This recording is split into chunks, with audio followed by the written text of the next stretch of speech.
target projectile speed 14 meters per second from point A, which is 30 meters above the ground. Maximum height reached per the particle is 42 above the horizontal ground. Point B strikes the ground at C. So I'd make 30 meters in the air is your level ground. When it lands at SY equals minus 30, and your maximum height is SY equals 12. That's what I'd be doing. Right? System you should be using. I'm going to break up the 40 cos alpha and 40 sine alpha.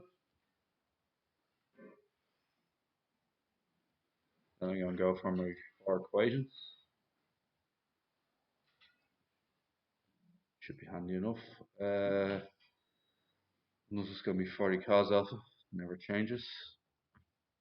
We're going to have 40 sin alpha minus gt. We're going to have 40 t cos alpha.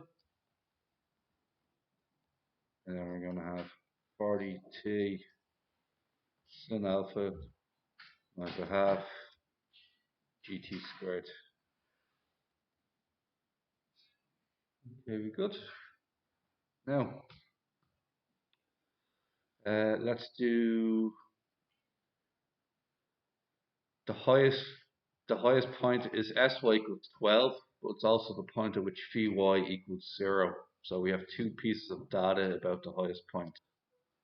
So we're going to use both of those equations.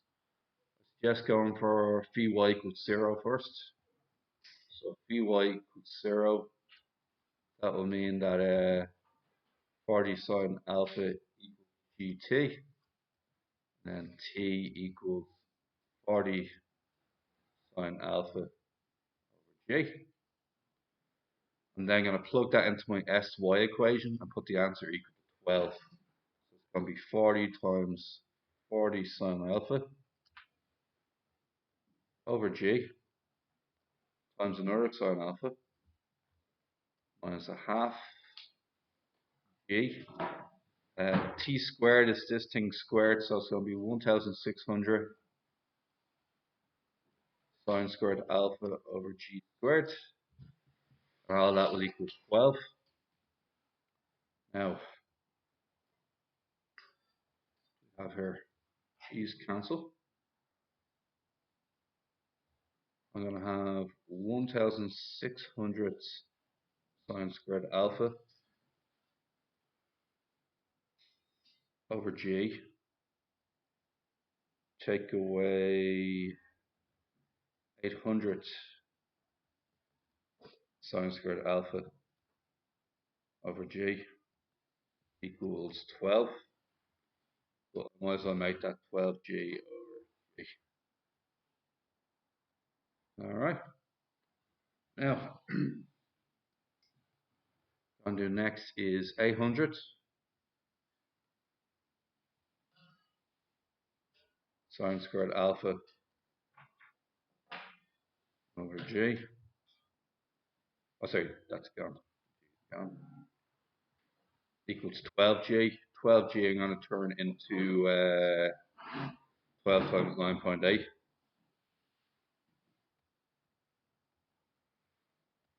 Which is 117.6.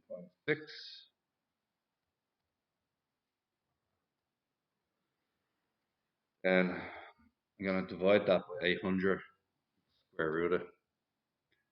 So 117.6 divided by 800, square root the answer. So sine alpha equals 0.383. Sine inverse that. Hoping we get 22.5. Yeah, 22.5 degrees for the angle.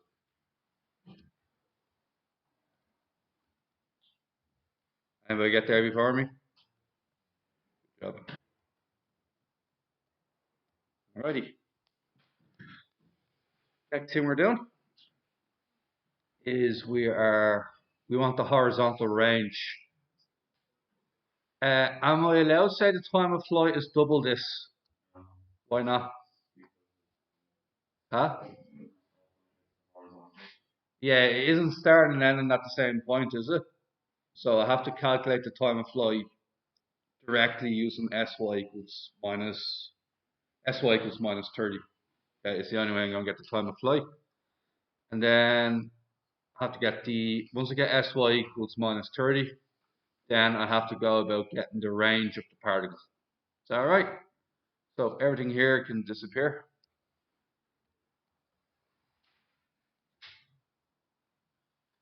So we'll pause for a second. Now, we're going to do sy equals minus 30, but there's sy equals minus 30. So essentially 40t sine alpha. We'll just leave it as sine alpha. And then when I throw it into the minus b formula, I'm going to change it to 22.5 the minute I put it into the minus b formula. And then I'm going to change that to 4.9 t squared, all equals minus 30. I'm going to bring everything to the right. So we're going to have 4.9 t squared minus 40 t sine alpha plus 30, not plus 30, minus 30, equals 0. My a value is 4.9. My b value is going to be 40 sine alpha, otherwise known as 40 sine 22.5. My c value is going to be minus 30. And I'm going to have to throw all of that into the calculator. Okay? Off I go. Minus b formula. So minus b is minus 40 sine 22.5.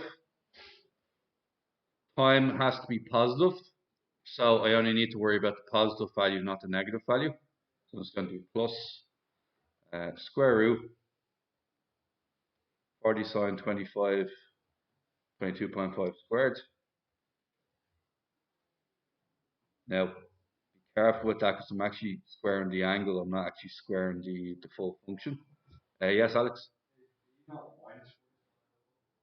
Yes, it is. That's minus 40. And then minus b will be plus 40. Technically, both answers are on the table then, aren't they? Because they both could be positive. Interesting that they're both positive. So, just double checking my work. Yeah, I can't see anything wrong. Right, let's just keep going.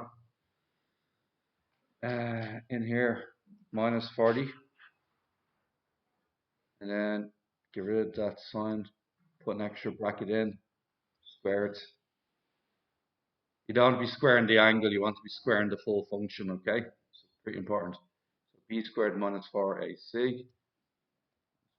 times a,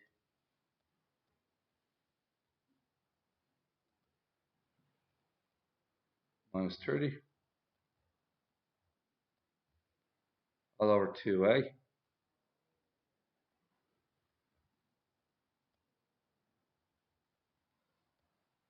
Yeah, 4.49, that's the one we're looking for. And if I change it to minus, I reckon we're going to get a minus time.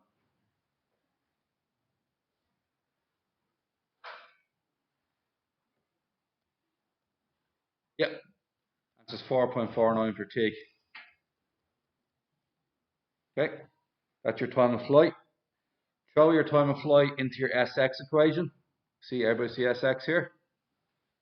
So we have Sx equals 40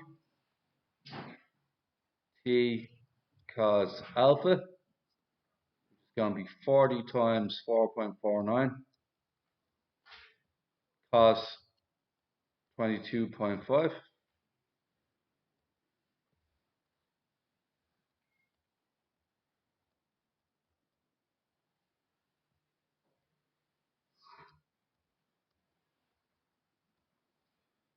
$165.93.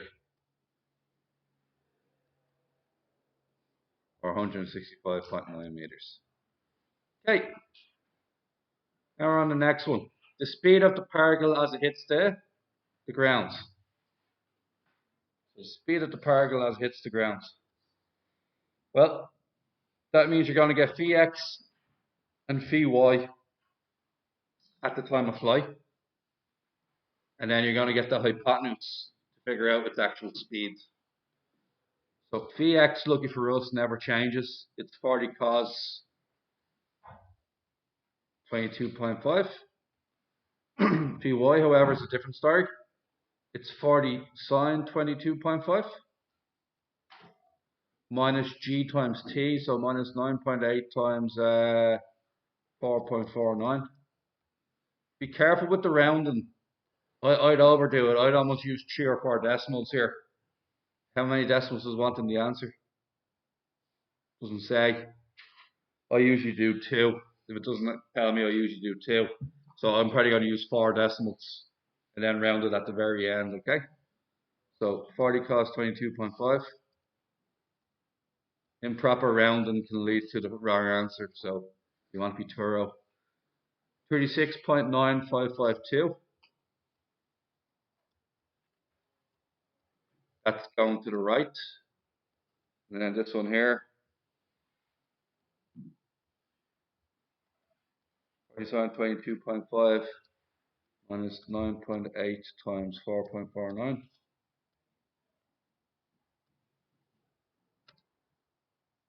As expected, going downward. So 29.6947, or say 28.6947. Now we're going to do Pythagoras' theorem for both of these. Need this line here.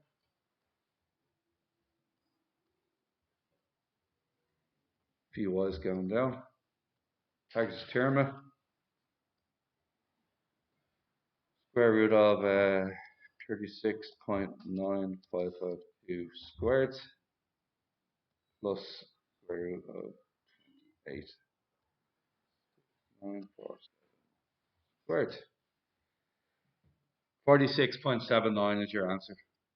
So it hits it with a magnitude of 46.79. Alright, good one.